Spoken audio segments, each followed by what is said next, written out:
5장 보겠습니다. 5장은 애가로 시작합니다. 우리 앞에 4장에서 하나님께서 만날 것을 예비하라.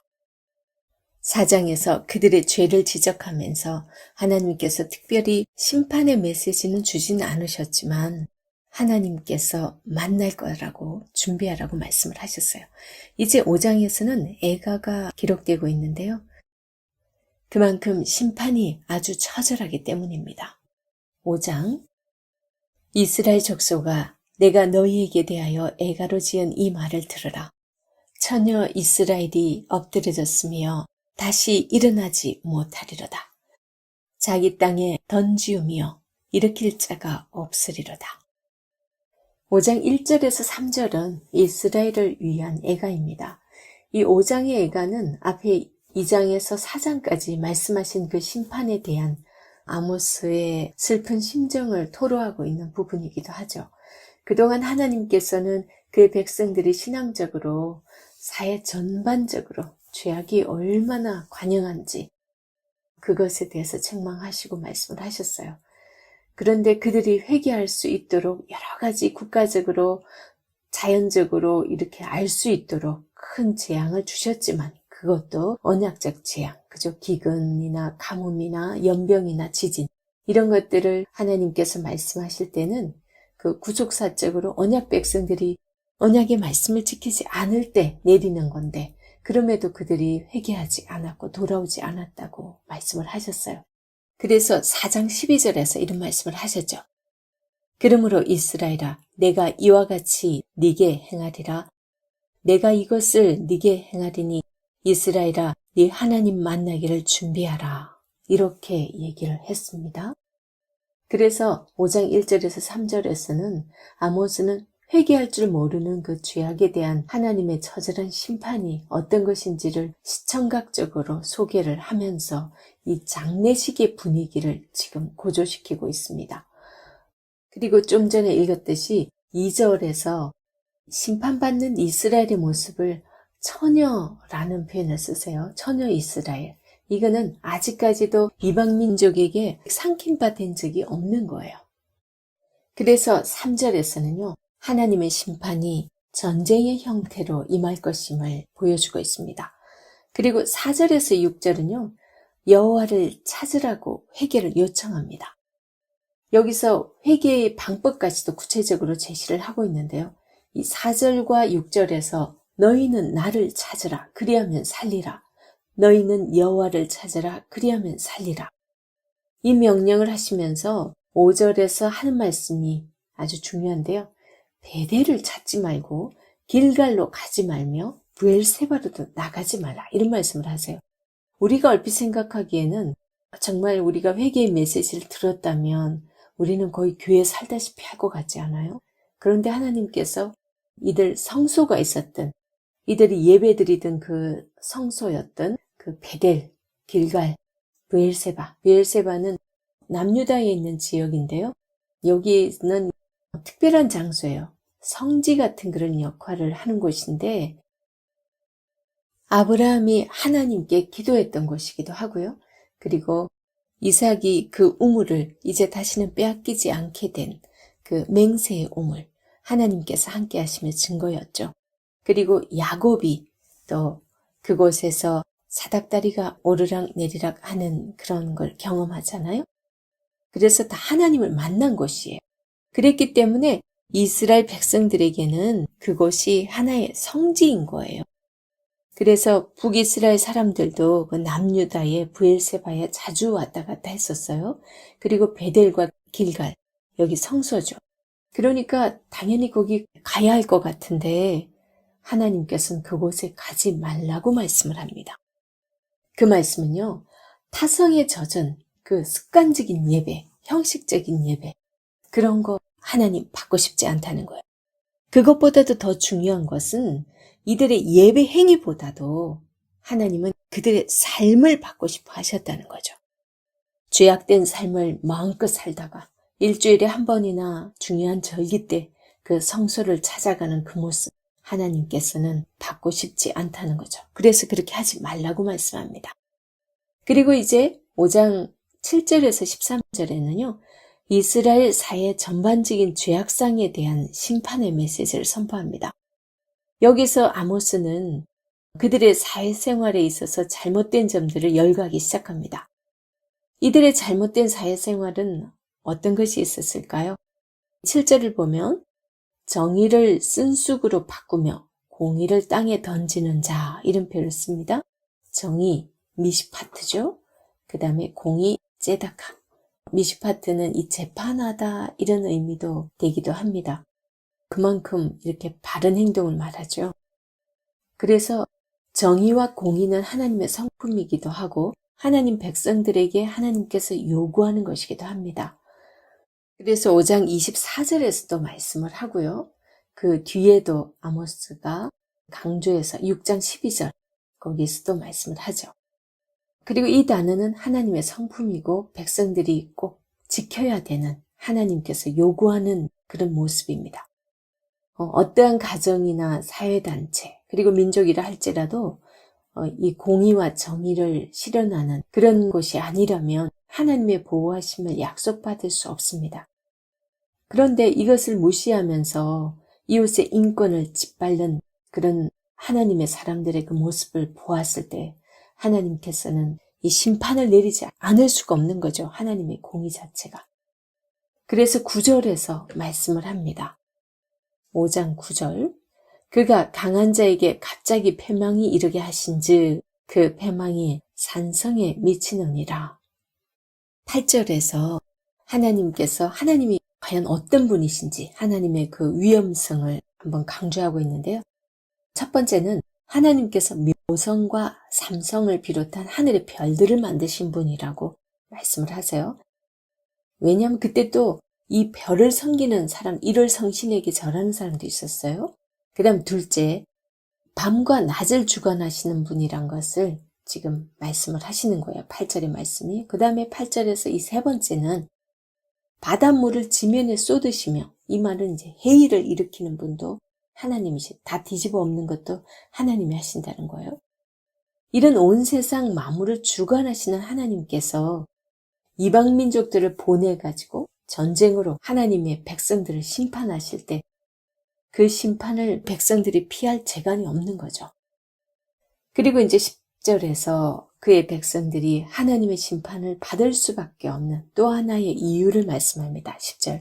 무리가 성문에서 책망하는 자를 미워하며 정직히 말하는 자를 싫어하는도다. 이건 그러니까 이 이스라엘 백성들이 성문에서 책망하는 자, 주로 선지자들이요, 성문에서 이렇게 외치는 경우가 많았어요. 하나님의 사람들이 하나님의 뜻을 전하는데 그걸 싫어한다고요. 그리고 바른 말 하니까 그걸 다 싫어하는 거예요. 그렇기 때문에 책망할 수밖에 없는 이유를 또 한 번 말씀하고 있는 거죠.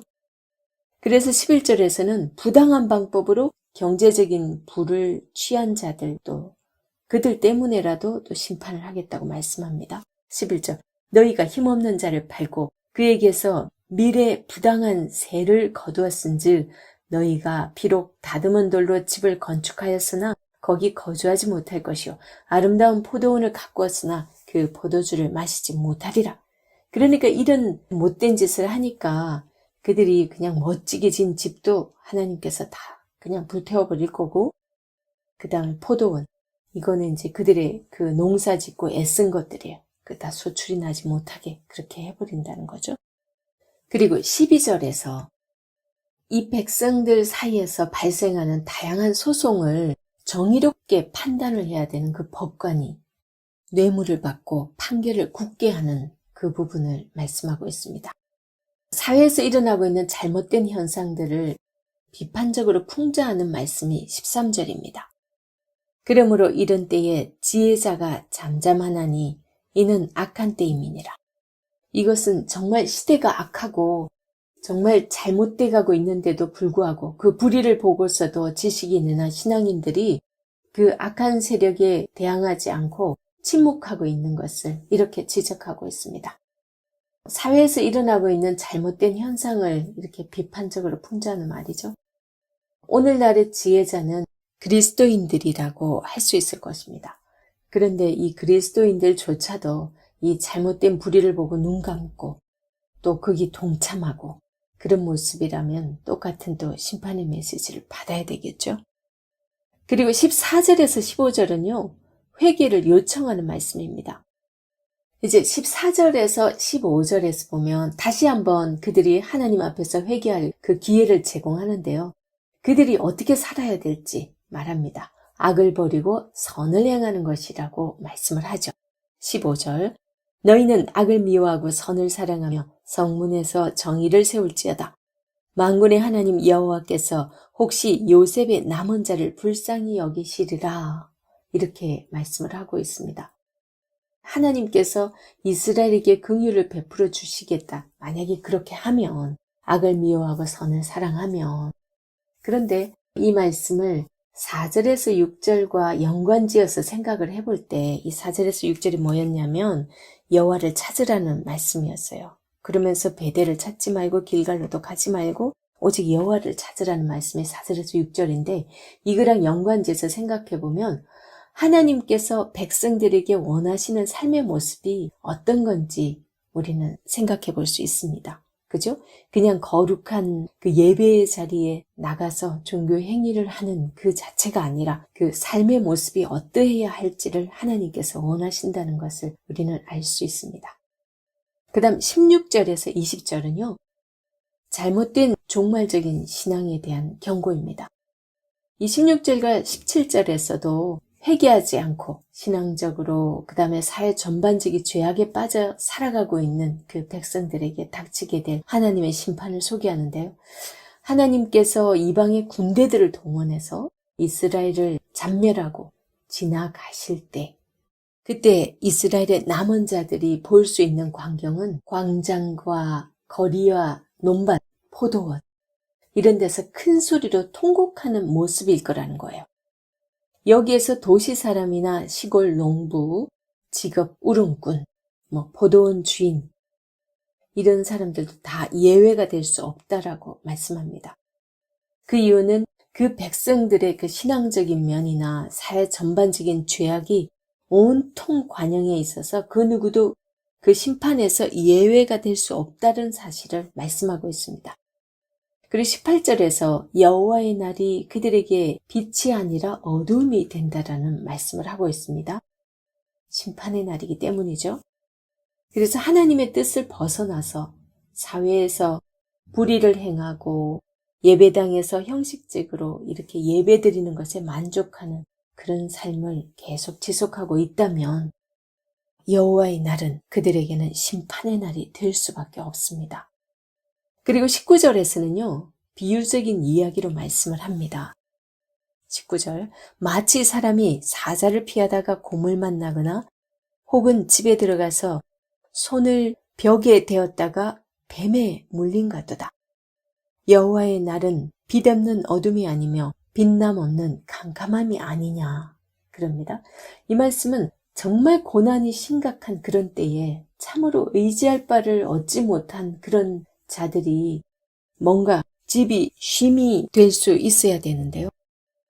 정말 지쳐갖고 쓰러져서 왔는데도 집에 탁 왔더니 도둑이 들었거나 망연자실할 수 있는 그런 모습. 정말 아무런 소망이 없는 그런 모습입니다.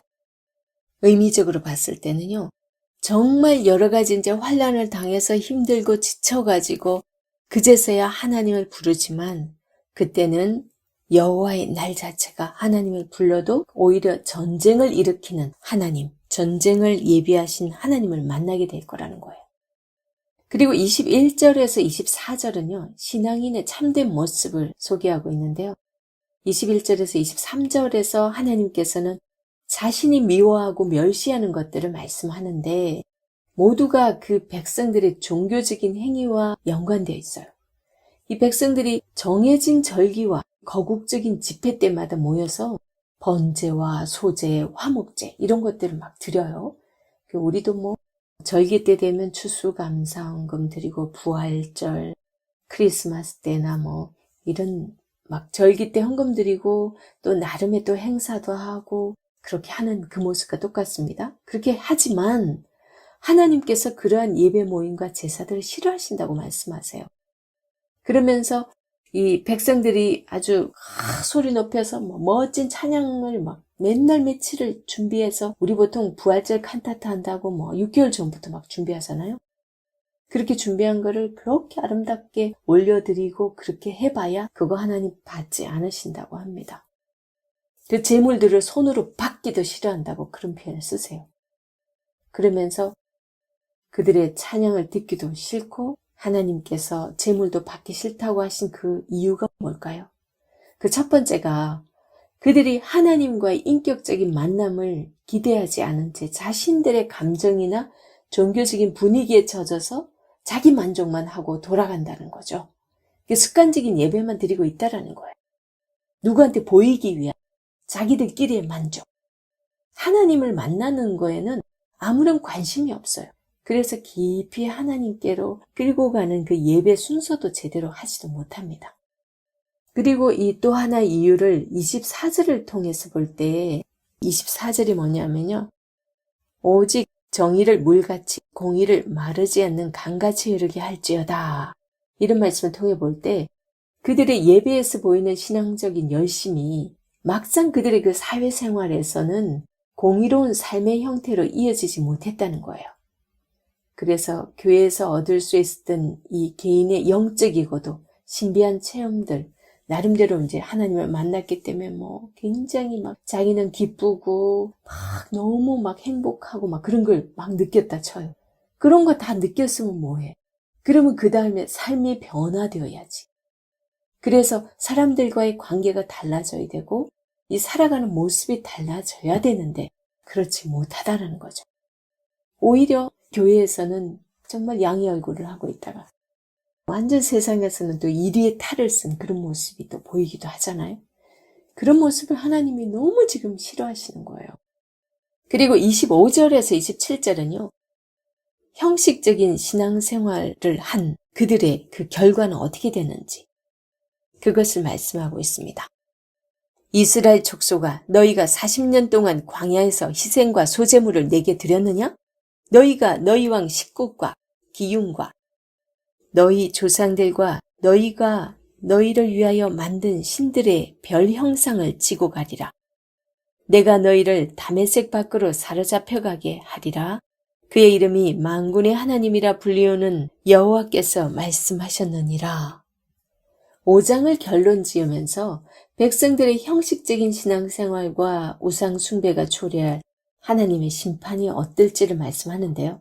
하나님께서는 그 백성들로부터 진정으로 원하시는 것은 희생과 소제물이 아니라 그분의 말씀을 순종하고 하나님을 의지하는, 하나님을 믿는 그 믿음이라고 강조하고 있습니다. 그래서 출애굽한 이스라엘 백성들이 40년 동안 광야 생활을 할 땐 하나님께서 그들에게서 여러 가지 제물을 받지 않으셨지만 그들의 중심 어린 예배를 받으셨다는 점을 지금 상기시켜 줍니다.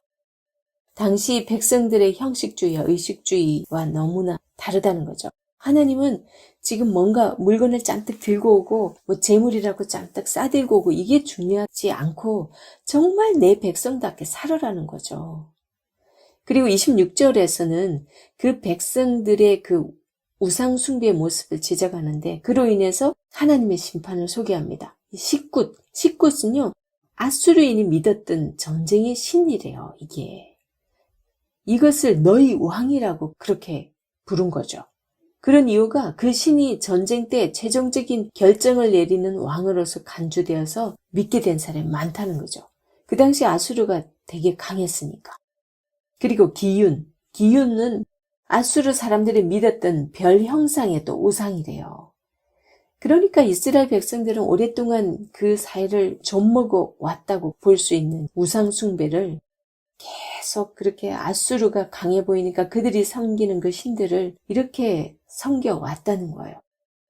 그런 우상 숭배를 하는 가운데 이 아수르의 우상까지도 신봉하고 있었던 거죠.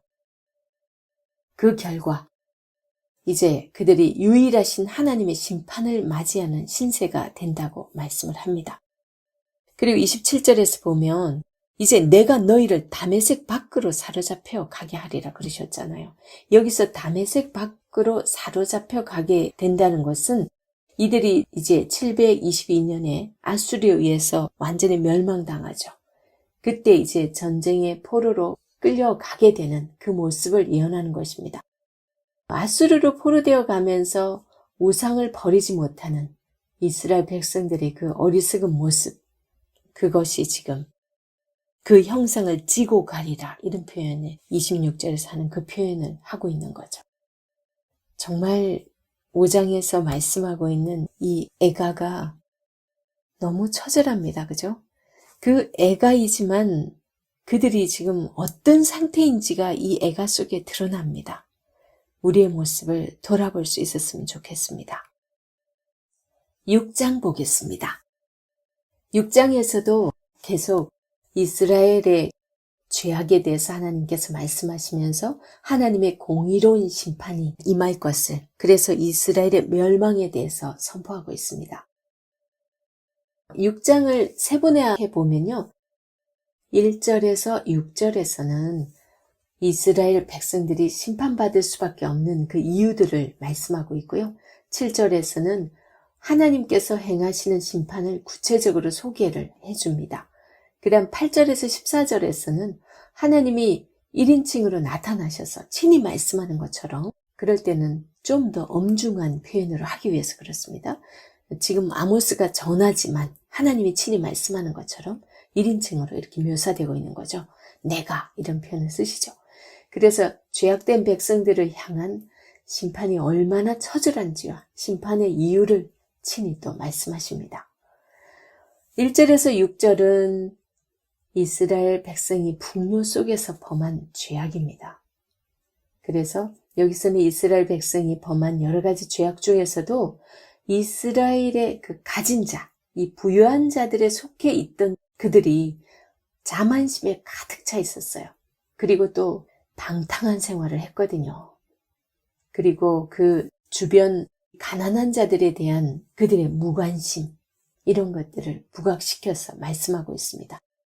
하나님께서는 성경 곳곳에서 부유한 자들이 가난한 자들을 업신여기거나 그들을 우습게 여기고 그들을 압제하거나 그들을 돌보지 않은 그런 부분에 있어서도 하나님께서는 자주 책망하십니다.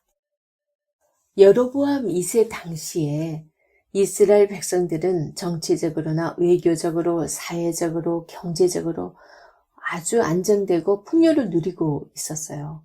그리고 영토도 많이 확장되었다고 합니다. 그때 그 정치 경제적으로 풍요를 누리는 것은 하나님이 주신 복으로 그들은 또 여겼는데, 그걸 자기들이 잘나서 자기들이 잘해서 그렇게 누린다고 자만하고 있었다는 거죠. 그래서 재물을 낭비하면서 사치하고, 가난한 자들은 또 돌보지 않고, 오히려 더 권력자들은 그들을 압제하는 그런 모습들이 여기저기 있었다고 말씀하고 있습니다.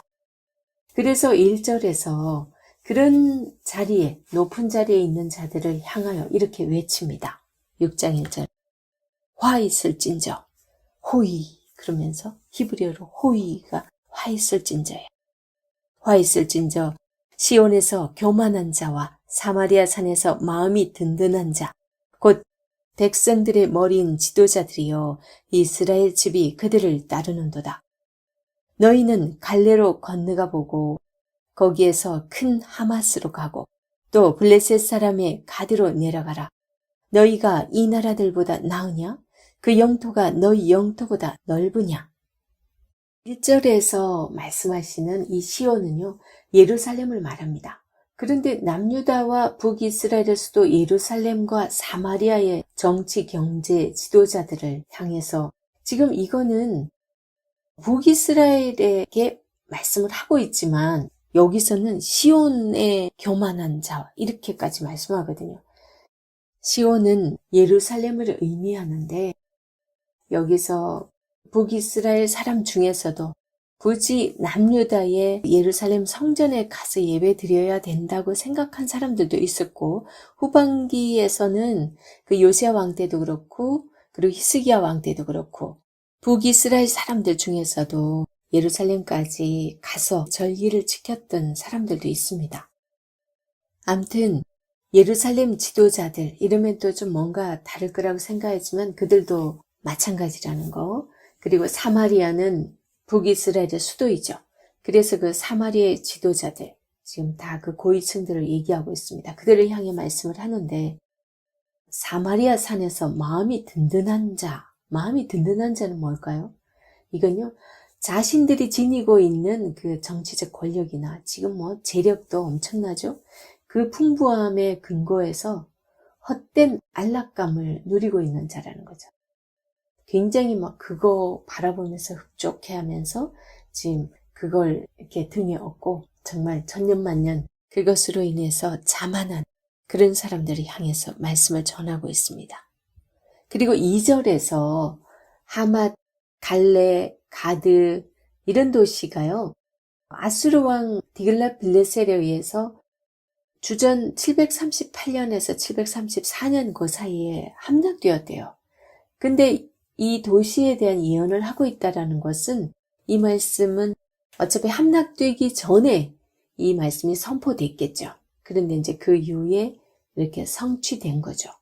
그래서 그 이전에 이렇게 선포됐을 거라는 거죠. 주전 738에서 734년 그 이전에 이들이 다 풍요로운 도시였대요. 이제 1절에서 3절에서는 심판을 초래한 그 구체적인 죄목들이 소개되었다면, 이제 4절에서 6절에서는 그 모습들을 적나라하게 또 묘사를 해줍니다.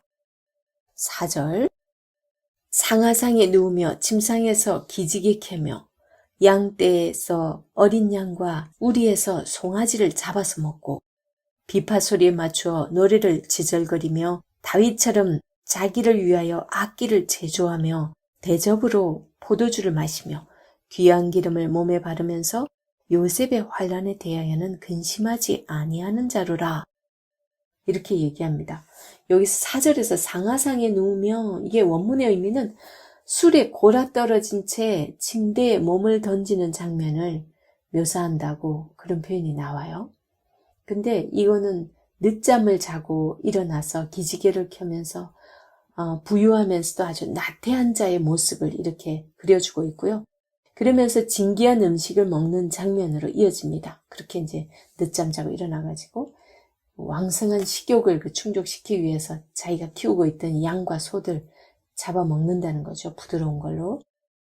이러한 장면은 부유한 자들이 주변의 그 가난한 자들이나 헐벗은 자들의 그 고통에는 전혀 돌아보는 마음 없이 자기 그 사욕을 채우기에 바쁜 그런 모습으로 지금 보여주는 거예요.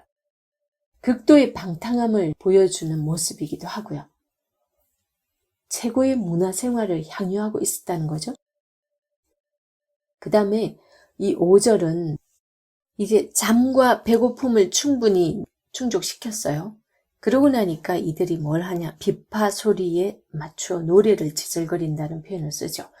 뭐 노래방 찾아서 가는 사람 요즘 같으면 그렇게 나오겠지만, 그 노래를 이제 이렇게 하는데 그냥 혼자서 노래 부르는 게 아니라 이게 연주자들을 이렇게 다 불러다가 가락에 맞춰서 자기 목청껏 노래를 부르는 그런 모습을 얘기하는데, 여기서 다윗처럼 자기를 위하여 악기를 제조한다는 이 표현은요, 다윗처럼 자기를 위하여 모든 종류의 노래를 만들다라는 그런 걸로 이해를 해야 됩니다. 마치 자기가 다윗과도 같이, 다윗은 이게 찬양을 짓기도 했죠. 그래서 다윗처럼 자기가 노래를 이렇게 마음껏 완전 착각에 빠진 그런 모습들입니다. 6절은요, 목이 마른 그는 이제 술을 마시기 시작합니다. 그런데 이 조그만 잔으로 마시는 게 아니라 포도주를 대접으로 마신다는 표현이 있어요. 여기 이 대접은요, 미즐라크라는 단어인데, 이게 구약 성경에서 이 단어는 주로 어디에 사용됐냐면 제의적인, 하나님께 그렇게 제사를 드릴 때 사용했던 그 대접이에요. 그 같은 단어거든요. 그래서 그런 걸로 봤을 때 출애굽기에도 나오고 민수기, 열왕기상, 예레미야 52장에 여기 나옵니다. 그래서 아모스는 단순히 부요한 자의 그 방탕함과 그의 신앙적인 무관심 그것만이 아니라 이 하나님 앞에 그 신앙적으로 불경건한 그런 모습까지도 여기에서 지적하고 있다고 봅니다. 그래서 술에 취한 그는 이제 값비싼 기름을 또 몸에 바릅니다. 고대 이스라엘 백성들은 자신들의 몸을 깨끗하게 하거나 치장하기 위해서 기름을 바르기도 했다고 합니다. 그런데 기름을 바르다라는 이 동사는 마샤인데요. 구약 성경의 다른 곳들에서도 거의 모두 제의적인 기름 부음을 지금 이 단어는 그것에 사용됐다는 거죠. 그렇기 때문에 이 부유한 자들의 이 방탕이 여기도 그러면은 그 제의적으로 기름 부음은 하나님께서 기름 부음 그 왕이나 제사장 선지자 세울 때 기름 부음을 하나님께서 허락해서 하시잖아요. 그런 기름을 온몸에 바른 그런 행동, 그런 모습은 정말 방탕한 모습을 보여준다는 거죠. 그리고 신앙적으로도 아주 불경건한 그런 모습을 지금 대변하고 있는 것으로 표현하고 있습니다. 그리고 요셉의 환란이 이게 군사적인 어려움을 의미하는 건지 사회나 경제적 억압을 의미하는 건지 정확하진 않는데요. 그래서 그런 모든 이스라엘의 가난하고 소외된 자들의 삶의 무게를 너무나 가볍게 여기고 전혀 관심을 두지 않았다는 거예요. 오직 자신들의 향락을 추구하는 그런 삶을 살았다는 거죠. 이제 7절에서 14절에서는요. 권력과 재물의 부요함 때문에 스스로 자만하고 하나님을 의지하지 않는, 우리도 그렇잖아요. 정말 뭔가 부족하고 힘들 때는 하나님한테 대롱대롱 매달려 있다가 모든 것이 다 풍족하고 사회적으로 인정받고 뭐 하나 부족한 게 없으면 아무래도 하나님을 가까이 하지 않는다고 하죠. 그래서 방탕하고 주위에 고난당하는 자들, 어려운 자들, 그들 아예 돌아볼 생각도 않는, 그래서 어려움을 겪어본 사람이 어려운 사람들을 잘 돕는다고 합니다.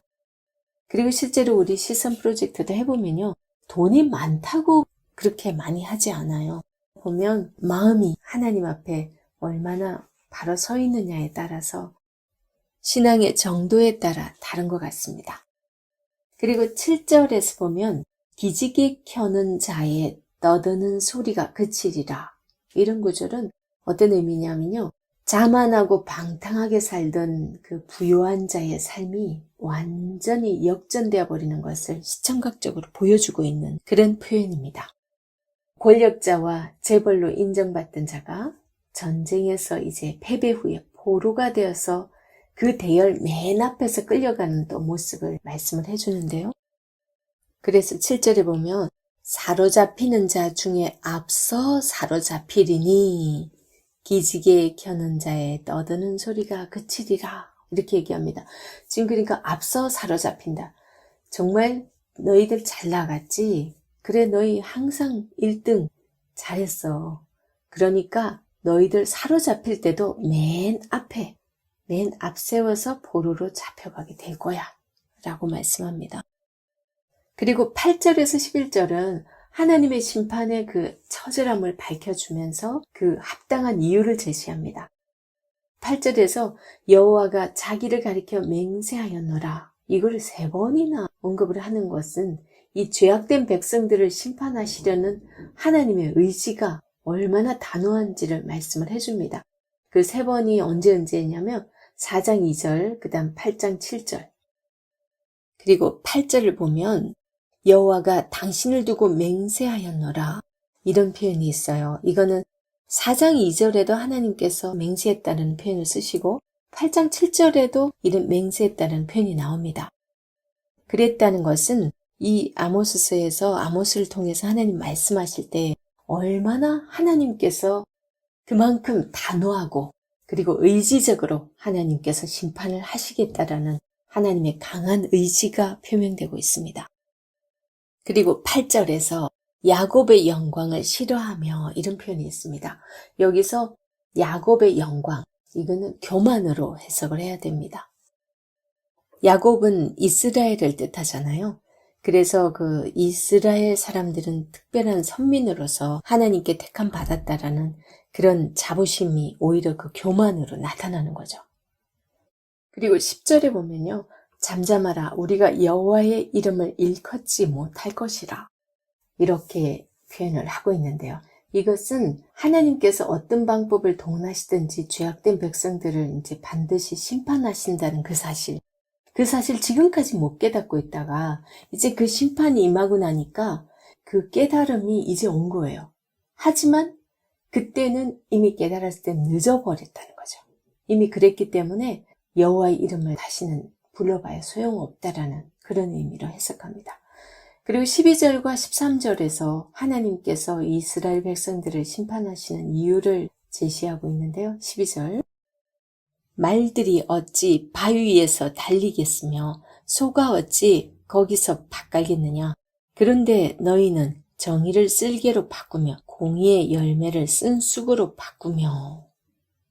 이거는 서로 바다를 갈 수 없는 것이 당연한 것처럼 이스라엘의 지도자들과 이 권력자들도 공의를 쓸개로 변하게 하거나 공의의 열매를 쓴 쑥으로 대신할 수 없다라는 것을 말씀을 하고 있습니다. 그들이 공의를 거스르고 부정부패 그런 온갖 나쁜 짓을 하고 사회를 어지럽게 했기 때문에 이제 더 이상 하나님께서 그런 걸 두고 볼 수 없고 그런 상태에서 하나님 나라를 지속해 갈 수 없다라는 것이에요. 그래서 하나님께서 그들을 이제 패망시킬 수밖에 없는 그런 이유를 말씀하고 있습니다.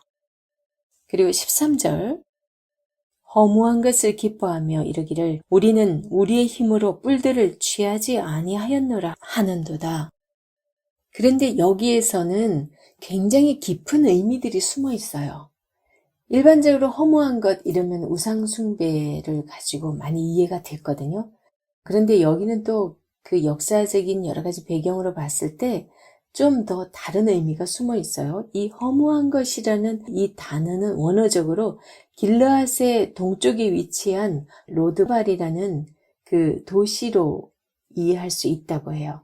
그게 사무엘 하에 나오고 로드발 이런 식으로 나오죠. 그 다음에 17장 27절에도 나옵니다.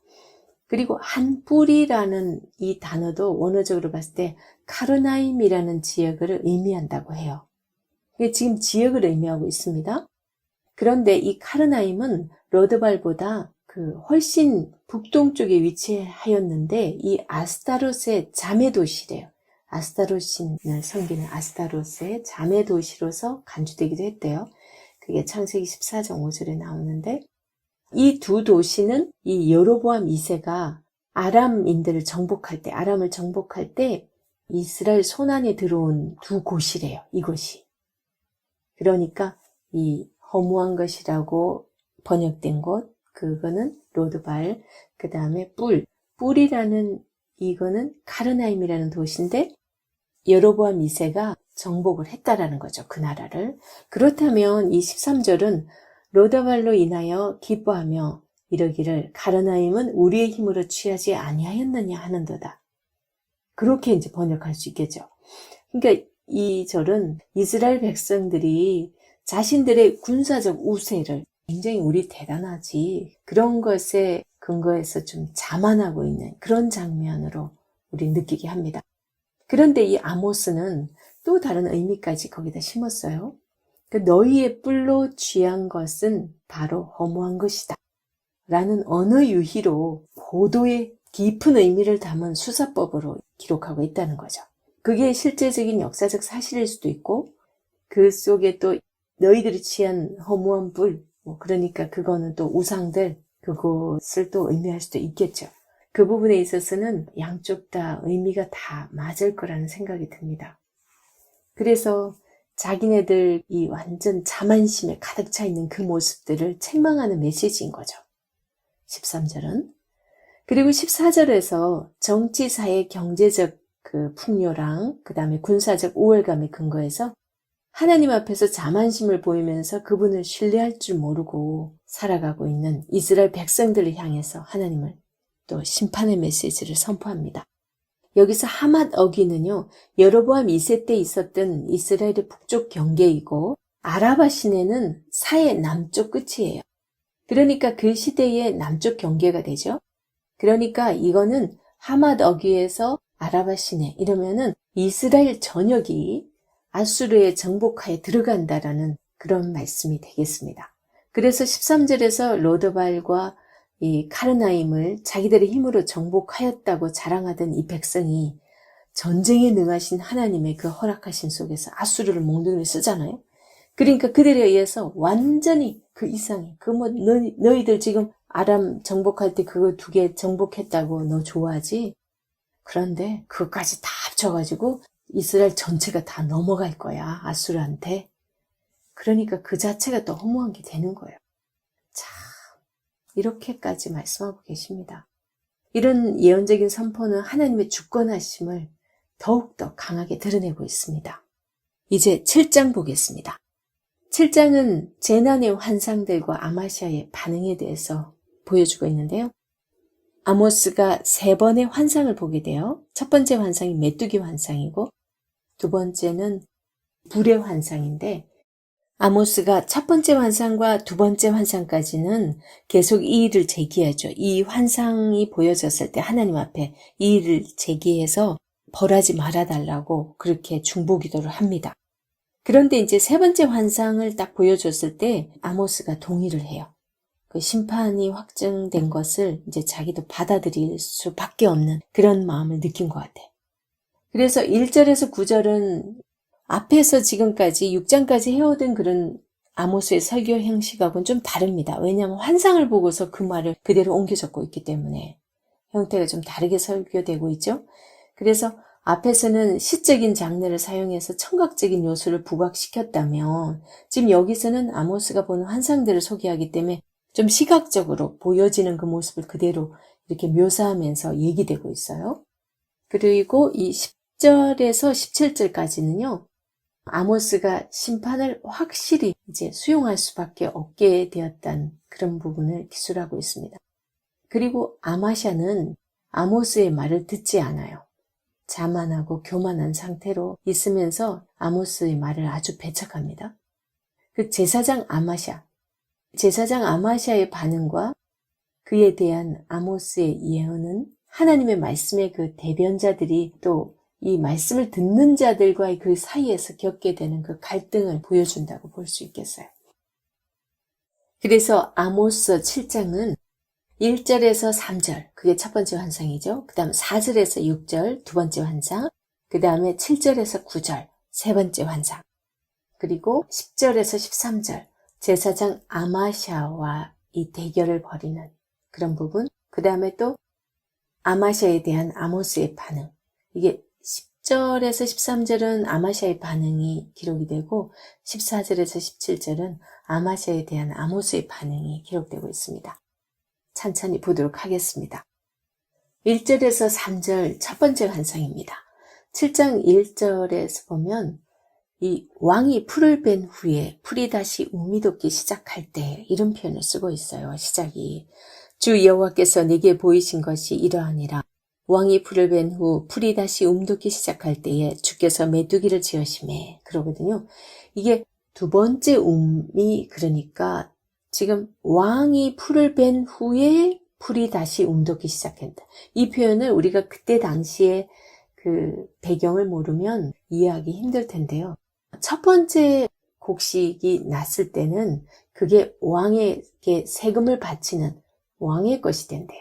근데 이제 2번째부터 이렇게 나가는 것이 이 농부가 먹고 살 곡식이라는 거예요. 근데 이것이 없으면은 이제 농부들은 굶어 죽겠죠. 그런데 이제 그럴 때 주께서 메뚜기를 지으신대요. 그래서 메뚜기가 땅의 풀을 다 먹은지라. 이런 표현을 쓰고 있으니까 내가 이르되 주 여호와여 청하건대 사하소서 야곱이 미약하오니 어떻게 서리이까. 그러니까 이 아모스가 봤을 때 이건 도대체 아니에요. 이거 다 굶어 죽는 거 말이 안 되잖아요. 그러면서 아모스가 무엇에 기대서 기도를 하냐면 야곱이 미약하오니 이것은 이스라엘 백성 전체가 야곱으로 이렇게 묘사되고 있어요.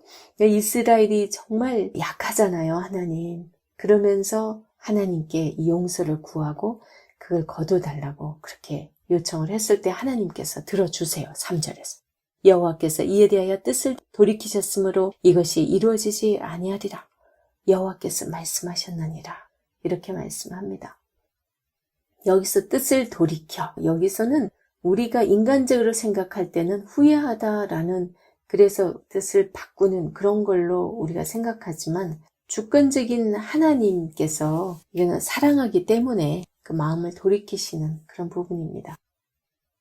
성경에서도 보면 그 니느웨에도 심판을 선포했다가 그들이 굵은 베옷을 입고 회개하니까 하나님께서 그 당대에는 그 심판을 내리지 않잖아요. 그렇듯이 하나님께서는 회개하는 자를 그런 식으로 들어주는 것을 많이 우리는 성경에서 볼 수 있습니다. 여기도 마찬가지죠. 그리고 사무엘상 15장 29절에 의하면 하나님은 거짓이나 변개함이 없으시다라는 그런 표현을 쓰세요. 그러니까 하나님의 뜻을 꺾진 않으세요. 그러니까 하나님의 뜻은 불변하지만 하나님께서는 주권적으로 모든 걸 해나가시는데 이렇게 회개하는 자에게 또 뜻을 돌이켜서 들어주는 그런 경우들은 많이 있습니다. 그 다음 4절에서 6절은요, 두 번째 환상입니다. 4절에서 불로 징벌하게 하신다라는 표현이 나옵니다. 이거는 억수같이 쏟아지는 불로 징벌한다는 그런 의미를 담고 있습니다. 원어적으로 봤을 때. 그리고 큰 바다를 삼키고 육지까지 먹으려 하는지라. 여기서 큰 바다는 아주 깊은 곳을 얘기해요. 그러니까 육지와 큰 바다 이러면은 바다, 육지 이거 다 포함해서 인간이 다다를 수 있는 그 어디나를 다 말하는 거죠. 인간이 뭐 공중에 떠서 살 수는 없으니까 인간이 갈 수 있는 그 육지와 그 바다 그 땅끝까지 그곳을 의미한다는 거. 그 다음에 삼키다라는 이것은요. 여기 바다를 삼키고 그 다음에 육지까지 먹으려 하는지라 이게 다 이 삼키다는 의미 이 두 번이나 반복이 돼 있어요. 먹었고 먹기 시작했다. 이런 것은 이 불을 불가피하게 하나님께서 보낼 수밖에 없는 심판의 당위성을 확실하게 말씀하고 있습니다. 그리고 7절에서 9절은요. 세 번째 환상입니다. 여기는 차별적인 심판인데 여호와께서 마무리된 벽을 검사하는 이 장인 건축자로 등장을 합니다. 히브리 원문에서는 벽이 다림줄에 맞추어서 건축되었다고 말하지는 않아요. 벽은 그저 다림줄과 함께 건축되었다라는 그런 것으로 알 수 있어요. 다시 말해서 마지막에 적용이 된 기준이 처음부터 쭉 그곳에 있었다는 거예요. 그러니까 하나님의 백성들은 율법과 은혜라는 그 이중적인 설계에 따라서 형성된 거라는 거죠. 이미 이 백성들은 율법과 함께 존재해야 그 백성의 존재가 의미가 있다라는 그 의미도 되겠죠. 그래서 하나님의 구속받은 자들로서는 하나님의 율법에 순종하는 그 삶을 살아야 된다라는 거예요. 출애굽기 20장에도 그런 말씀하고 있습니다. 그래서 하나님의 구속받은 자로서 예수 그리스도의 피 아래 구속받았다는 그 자체가 우리가 다 죄인이잖아요. 죽을 수밖에 없잖아요. 그러면 하나님의 은혜로 우리는 예수 그리스도의 피를 의지하여 우리는 구원을 얻었어요. 그죠? 그래서 이 희생제사를 그렇게 말씀하고 했었죠. 그래서 순종하는 것이 없을 때는 이 거룩하신 분의 그 임재 안에 들어갈 수 없는 거예요. 그래서 이 둘 사이의 균형을 잡을 때만이 하나님의 백성으로서의 진정한 삶이 된다는 거죠. 그래서 율법주의가 아니고 율법주의는 율법을 그냥 지키는 그것으로서 뭔가 구원 얻는다는 그런 거죠. 그게 아니고 뭔가 예물을 바치는, 제물을 바치는 그것도 아니고 오직 그 하나님을 기뻐함으로 성령께서 내 안에서 역사하셔서 하나님의 사람으로 율법이 요구하는 거룩의 삶을 살아내는 때, 그때 하나님의 백성으로서의 의미가 있는 거죠. 그래서 이 7절의 이 세 번째 환상에 대해서 아모스는 충분히 그걸 느꼈어요. 그래서 자기가 깨달았기 때문에 더 이상 하나님 앞에 중보기도 하지 않습니다. 집을 짓는 자들이 벽을 쌓아가면서 다림줄로 그 벽이 곧게 세워지는 그때마다 시시때때로 확인하는 것처럼 하나님께서도 그의 백성들이 정말 그의 나라에 걸맞게 의롭게 세워져 가는지 점검하고 계신다는 것을 이 아모스가 알 수 있었던 거예요. 만약에 벽이 기울어진 채로 세워지고 있다면 그 집은 허물어야죠. 잘못하다가는 그 사람까지 다 죽으니까. 그래서 하나님께서 지금 허물 수밖에 없구나. 더 이상 이 기울어져 가지고 저대로 둬서는 안 되겠구나. 그렇게 판단했다라는 것을 이 아모스가 깨달았기 때문에 더 이상 하나님께 항변하지 않고 기도하지 않습니다. 그리고 다림줄이라는 이 단어가 신음하다, 슬퍼하다 이런 단어와 발음이 비슷한 거예요. 다림줄은 아나크인데 신음하다, 슬피 울다 이런 단어는 안나흐예요. 이게 너무나 발음이 비슷하죠. 그런데 7절에서 8절에 보면 이 다림줄이라는 이 단어가 3번이나 반복되고 있어요. 그러니까 내가 다림줄을 내 백성 이스라엘 가운데 두고 다시는 용서하지 아니하리니. 이게 이제 7절에서 8절 그 사이에 이제 다림줄이라는 얘기가 3번이나 나오는데, 이런 하나님의 말씀을 들을 때 그들에게 다가올 이 신음하고 슬픈 그런 상황을 아마 이 백성들은 상상했을 것이다 라는 그런 주석서의 해석도 있습니다. 그리고 용서하다 이런 단어는 지금 넘어가다, 유월할 때 그죠? 그 넘어가다라는 그런 의미가 있어요. 그런데 이 6월절 밤에 이 피 아래서 보호를 받아야 되는데 하나님 백성들은 그 하나님의 용서를 받아야만이 살 수가 있는데 이들의 모습은 도무지 용서를 받을 수 없는 그런 모습이었습니다. 그래서 9절에서 하나님께서는 계속해서 심판 때에 사라질 것을 구체적으로 말씀합니다. 그 이유는 다림줄을 이용한 심판은 다르기 때문입니다. 신앙인임을 자처하는 사람들 가운데서 다림줄은 기만을 부추기는 산당들이나 성소들, 여호와 보시기에 악을 행하여 이스라엘로 범죄케 한 여로보암 집 이런 것을 황폐하게 될 것이라고 말씀을 하거든요. 그러니까 이 다림줄은 그야말로 이 신앙인이면 뭔가 달라야 되는데 그들 신앙인이라는 기준 하에서 지금 하나님께서 잘못된 것을 심판하고 있습니다. 이 불신자들이 산당에 갔다고 이런 말씀하고 있지 않아요. 그리고 산당이란 사람이 만든 거짓 종교의 중심지예요. 그죠? 바알의 산당 이런 거 들어보시죠. 거기서 여호와 하나님을 섬긴다고 하면서 가나안 신 바알 제사를 함께 드렸다는 거예요. 말도 안 되죠. 지금 하나님 자존심이 상해도 지금 얼마나 상하겠어요. 그래서 9절에 이 또 이삭이라는 표현이 나와요. 9절에 보면 이삭의 산당들이 황폐되며 이스라엘의 성소들이 파괴될 것이라. 내가 일어나 칼로 여로보암의 집을 치리라 하시니라. 여기서 이삭의 산당, 이 말은요, 이삭은 이스라엘과 같은 단어로 사용되고 있습니다. 이 이삭은 브엘세바와 관련이 있어요. 이삭이 그때 우물을 팠는데 더 이상 이제 다투지 않아가 맹세의 우물이라고 해서 왕이 약속을 하죠. 그래서 맹세의 우물로 브엘세바라고 그렇게 지었잖아요. 그리고 또 야곱이 돌베개를 하고 자다가 사닥다리가 오르락내리락 때 거기서 또 하나님을 만난 곳이죠. 아마 이 아모스 시대에 그들은 이 약속의 우물을 허락한 이삭에게 나타났던 하나님을 바라보면서 그 다음에 이 브엘세바에서의 그 제의들을 합법화하려고 그렇게 했던 건 아닌가 그렇게 생각하기도 합니다. 그 다음에 10절에서 17절은요. 피할 수 없는 말씀을 하고 있습니다.